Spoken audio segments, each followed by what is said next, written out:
Hello, today we're going to do a Valentine's Day cake. We're going to do a cake, but it's going to look like a candy box, and we're going to actually put candies inside.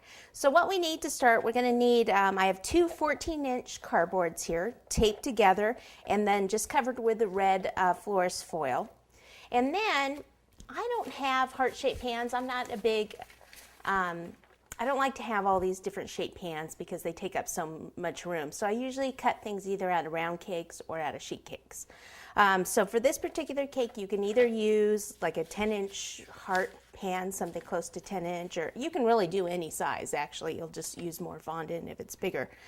But what I did is I just go online and usually go to Google and hit images and just put in heart shape. So all these different heart shapes come up, and you just want one that's kind of straight on, and then print it. And if you need it bigger than your piece of paper, what you can do is print half of it and then the other half and then tape them together. But I just need this shape because this fits in within a 10-inch round. So if it were actually a 10-inch round cake, you could see this is a 10-inch board right here. What you can do is place this on top of the 10-inch cake and then cut around it, and then it would leave, you would just remove the excess. You could also do a sheet cake and cut it out of a sheet cake. You'll probably waste a little bit more cake that way. But once I had the pattern, see, I went ahead and I cut two of the cardboards in the heart shape, because one is going to be a lid that's going to be off the cake. It's going to be kind of sitting like this, and then we'll see the candies and stuff inside.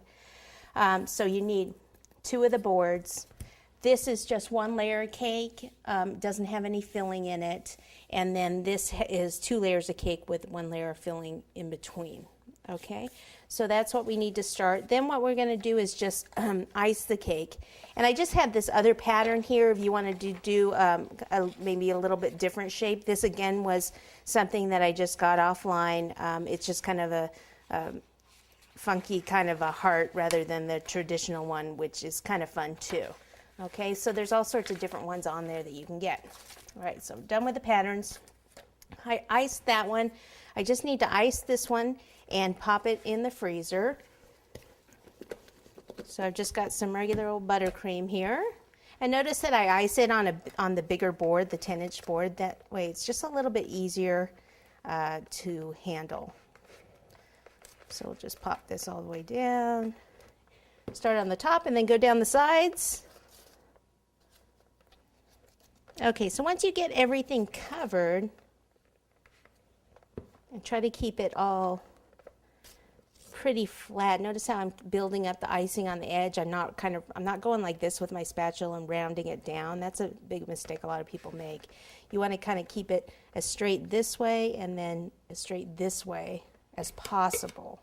So then I can go ahead and take my icing blade here and just go around the side and remove any excess. We are going to be covering this with fondant.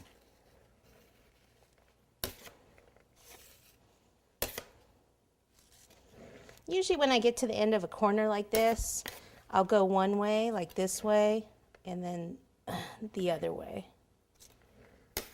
Okay, and then in here, see where it pops icing up? Then you want to just pull that in. And then remove that excess icing. And then we're going to pop this in the freezer and let this buttercream set up a bit.